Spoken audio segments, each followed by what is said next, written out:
Hello, I'm the Animation Critic. The name says it all. Well, ladies and gentlemen, a month has gone by since our last Oscar ceremony. And once again, when it came down to the animated nominees, the Academy messed up big time. I mean, what does the Academy have against animated films? Only 3 times has an animated film been nominated for Best Picture, and the last 2 times was because of an increase of 10 nominees. I think the major crisis began after WALL-E was refused the Best Picture nomination, because that's when most of the writing began. So, how'd they mess up this year? The answer involves Tangled, a film which I believe was amazing beyond belief. The Academy was so stupid this year that they failed to give a nomination for Best Animated Feature. What the hell? As much as I adore the film, all I requested was that nomination. Was it really that daunting of a task? But hey, maybe I'm just being too stubborn. I mean, they did give it an award for Best Song. No Oscar for Tangled. They gave no Oscar to Tangled.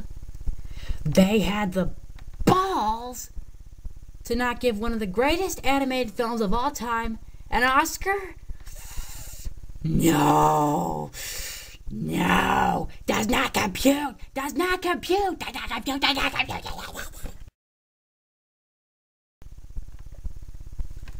However, to give the Academy some credit, the year before turned out pretty good. I was most pleased to see Up receive a Best Picture nomination, in large part because it was the first animated film to do so in over 18 years. Another thing to mention is the increase in Best Animated Feature nominations, from 3 to 5. In fact, that's what they should have done this year, because then I wouldn't be so mad about no Oscar for Tangled. I'll kill you.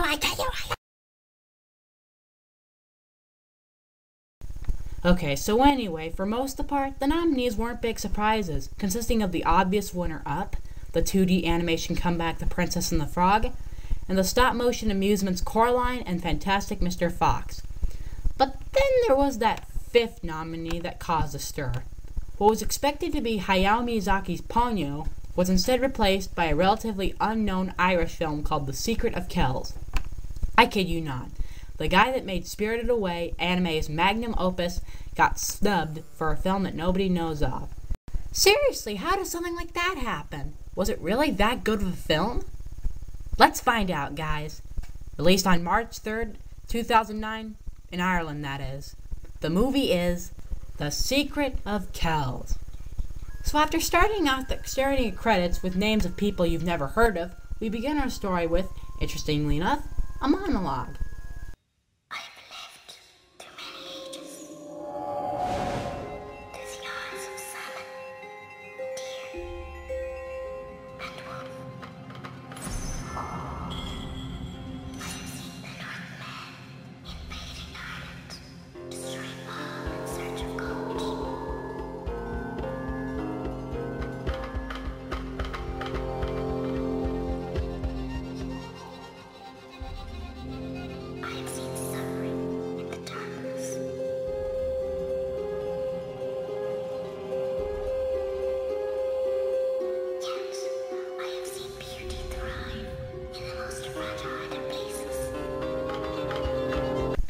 Don't complain. A 7-year-old beats Matthew Broderick any day. After that, we cut to our hero, a 12-year-old named Brendan, who is participating in what is quite literally a wild goose chase. Apparently, he needed to take some goose feathers out of its ass for hell knows what, when he is confronted by his uncle, the really tall Abbot Kellock.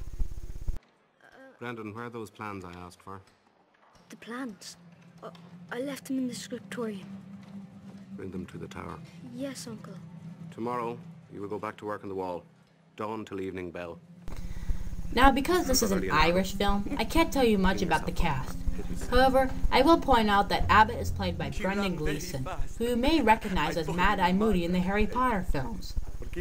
Later, an illuminator by the name of Brother Aidan arrives at the Abbey of Kells, that's where this all takes place, with his cat Pangerbon, I think it is. He's the creator of a book called The Book of Iona, a book that's said to turn darkness into light. Now, this may seem a bit implausible, but if you actually read the book, You wonder if it could turn the light back into darkness. Anyway, so Brendan sees Aiden as like a prophet or something and immediately requests to help him complete the book, which Aiden gladly approves of. He tells Brendan that he needs some special berries or something to make a magic ink, and asks Brendan to go out in the forest to find the berries. The only problem is that Brendan is forbidden from leaving the Abbey for a reason that's never really explained. Gee, a lot of films using the Hunchback plot lately, no?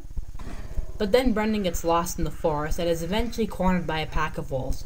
But just as he is about to become the big bad wolf's little piggy,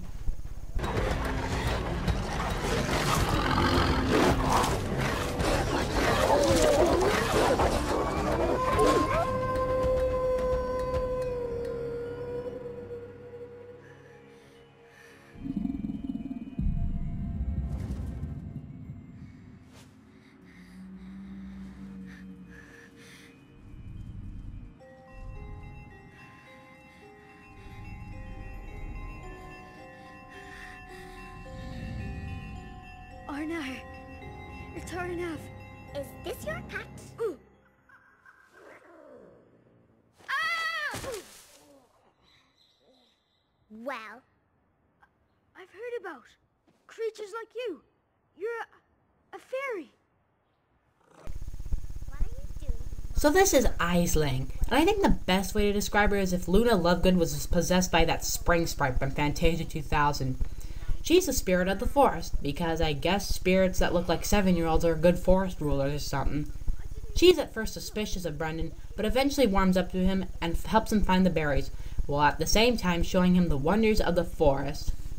Wow, I guess that kid's uncle was wrong. I guess there's nothing bad about the forest in any way. Wait, what? Wait, what? What?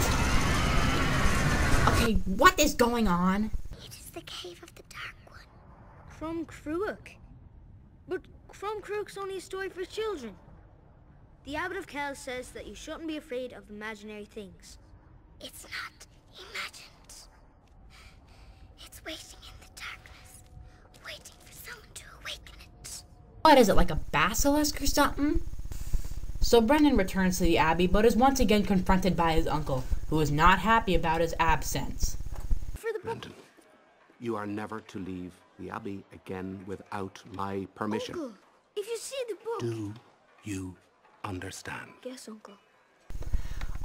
You may want to lighten up a little bit, because see, there was this one guy that acted just like you, and you know what happened to him? He fell off a building. Into molten lava. No, it wasn't lava, it was like molten lead or something. Unless you want to end up like that, I suggest you lighten up, okay? Brendan tries to explain his plans to Abbott, but the only thing he cares about is the building of a giant wall to keep out Vikings. He forbids Brendan from ever leaving the Abbey again, but like in every Hunchback story, he disobeys as he continues to help Brother Aiden while learning all the forest about Aisling. Then one day, Aiden decides to leave Brendan the responsibility of finishing the book, but in order to do so, he must find a crystal called the Eye of Column Sile, which is unfortunately being held by the basilisk from earlier. He tries to leave the Abbey, but is caught by Frollo here and is locked up in his room. Dude, remember what I said earlier? Lighten up or it'll get the worst of you. Anyway, Pangerbond the cat runs in the forest to get Aisling to free Brendan, and what follows is pretty awesome. She sings a song which turns the cat into a ghost that can take the key that can unlock the door and holding Brendan hostage. Wow. All that done by singing. That's pretty awesome if you ask me. So Brendan leaves the Abbey to retrieve the eye, but is warned not to by Aisling. It's tricking you. You should have stayed in your tower. Crum Crow took my people. It took my mother. It takes everything. You will die. No, wait a minute. The basilisk killed your parents? How the hell does that work? What, does petrification work on spirits too? Anyway, despite her warnings, Harry Potter here enters the Chamber of Secrets to take on the basilisk, and he succeeds by using a piece of chalk to draw his way to victory. And I have to admit, this is a pretty creative sequence. It's kind of like what they did in Epic Mickey, but with chalk. But just as Brendan returns to the Abbey, Vikings invade, and the wall Abbott was building proves completely useless. So as the Vikings attack, Abbott is almost fatally wounded by a Viking arrow. See? I told you!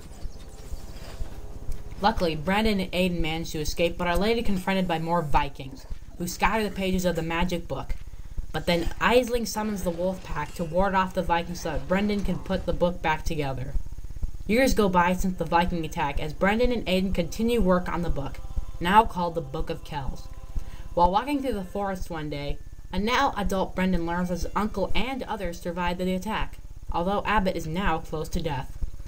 Brendan and Abbott reunite as he slowly shows the new book complete, now called the Book of Kells, and everyone lives happily ever after. Well, that, ladies and gentlemen, that was The Secret of Kells. So, did this movie deserve its Oscar nomination? In a way, yes. Overall, the best word to describe The Secret of Kells is beautiful. The animation is visually stunning and colorful, and with music that really fits the film's Irish style. And on top of that, the story is clever, and the characters actually have some three-dimensional values. So, I give this movie a perfect 5 gold star rating. The only thing I would recommend first is, the one thing that I was a little troubled by was that when I first saw this movie, it was kind of confusing. But after I learned a little bit more about the Book of Kells and other Celtic mythology, it made a lot more sense to me. I recommend you do the same, otherwise you'll barely know what the heck is going on for half of this movie. I'm the Animation Critic. The name says it all.